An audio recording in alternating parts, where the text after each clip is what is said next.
Anxiety on the upward. Hi, my name is Anne Goodall, and today I want to talk to you about anxiety.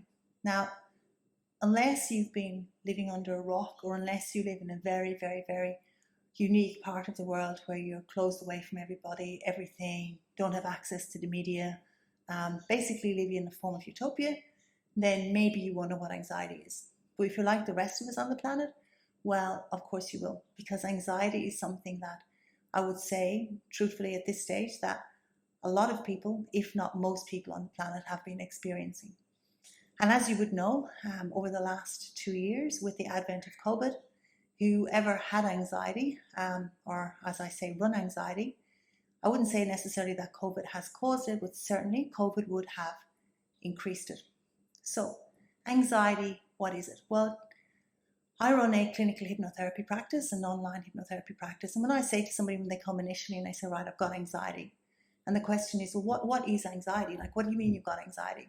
And they look at me a bit strange. And then they say, well, I get this particular feeling in my chest, or I get a feeling in my throat, or I get a feeling in my stomach. It comes on. Sometimes it comes on out of the blue. Sometimes I know it's going to happen. Like maybe I'm going to go to work or I'm going into a social situation. But that feeling is in my body. And I can't get rid of that feeling.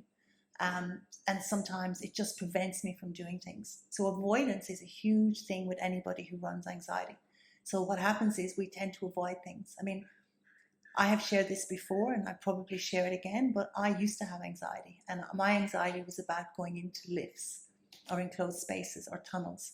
So what tends to happen is that if one day you decide that you want to avoid something because you think, oh, I hate that feeling, I just can't do it today. Then the problem is that when you go to do it the next day, it just becomes worse. And you go to do it next week, it becomes worse. And the more you avoid it, the more it actually comes on. So anxiety is, or can be described definitely as a feeling in your body that comes on, that is uncomfortable, that potentially you avoid situations to prevent actually feeling anxiety. So what to do with that? Well, at the moment, the general protocol tends to be that you go to a doctor, they ask you some questions, you say, okay, yep, you fit the criteria for having anxiety. We'll give you some medication, which basically indicates that there's some form of chemical imbalance, which may or may not be the case. Now, I'm not an anti-medication person. I believe that medication at times is essential depending on where you're at. But I equally believe that anxiety as in looking for a medication to get rid of anxiety, like that's what's actually going to help it. I don't believe that anxiety or that medication alone is a fix for anxiety. And so, okay, what do you do with that? Well, then usually they send somebody to, say, a counselor, maybe a psychologist, to actually talk about their anxiety, to give them strategies to deal with it.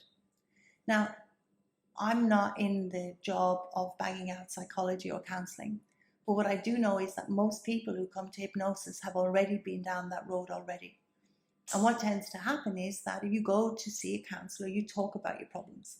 Or you go to see a psychologist, you get some skills and some tools. But the challenge is that consciously, in your conscious mind, you know that what you're afraid of is not really that scary. So if I was to use my own example with lifts, I knew, like consciously, I was intelligent enough to know that if I got into that lift and that even if it did stop, right, even if halfway up it actually stopped, that I lived in a country, in a world where somebody would come and actually prise open the door and that I would be saved. Now, consciously, I knew that. But at a non-conscious level, I could not persuade myself to go into the lift because I hated the feeling that once literally the door would start closing, then I would have this surge. And if you're watching this and you have anxiety, you know what I'm talking about. I'll have that surge of emotion inside, and I just didn't want to do it. So consciously, I knew that it wasn't really life-threatening, but I'd still do it. Now, that is because, and I've learned this over the time, because when I had anxiety, I believe you me, I went everywhere, did everything that I could and more to see if I could get rid of it. And what I realized is that it's not about the conscious mind, it's about the unconscious mind. It's about the unconscious processes that I was running. I'll give you an example. Imagine somebody who has anxiety and you say to them, oh, don't worry about it, you'll be fine. How helpful is that? How useful is that?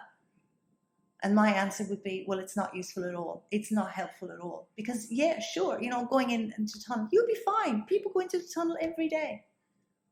If I'm running a panic attack, that ain't going to help, because you're talking to my conscious mind.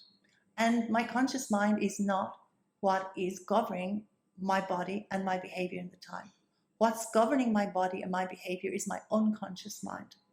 And so that's why, as a last ditch effort, eventually it was hypnosis for me that ended up being able to go in and reprogram my mind as regards how I would think about anxiety. That's where we got to go. It's almost like, if you were to use the analogy, let's say for a second that you own a motorbike and a car. And let's say the car had a problem with the engine. Yeah. And you decided, oh, well, I'm actually going to take my motorbike in to get fixed. Why?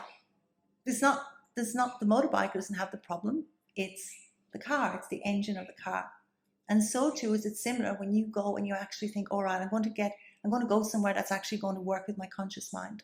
That's not where the problem is. The problem is at the unconscious level. So if you really want to get rid of anxiety, if you want to, I consider it's about getting your life back. You see, that's, at the end of the day, anxiety is a thief. It's a robber. It takes away. It just takes away our pleasure. It takes away our options. It just takes away experiences.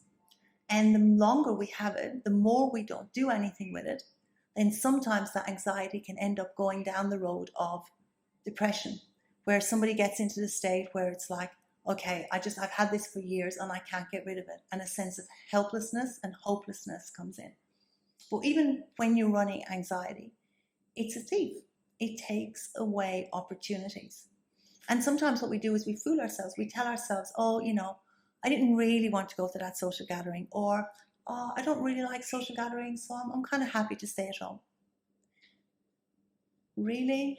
Are you happy to stay at home, or is it just that you've actually got used to actually not feeling good when you go out? And now you're literally decided that you'd prefer to be at home rather than having that feeling of discomfort. Because if that is the case, that is a form of social anxiety. Now, I don't mean that everybody has to be out partying every night, but I'm just saying it's good to have the option. And what anxiety does is it takes away our options. It takes away our choices.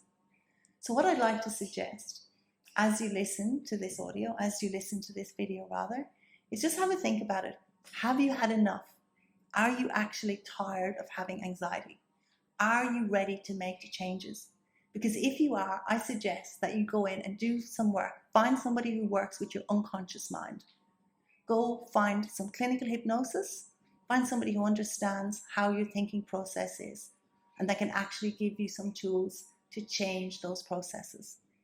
So if you like this video, please hit the like button below. Please join my channel. And if you'd like more information, my website details are below.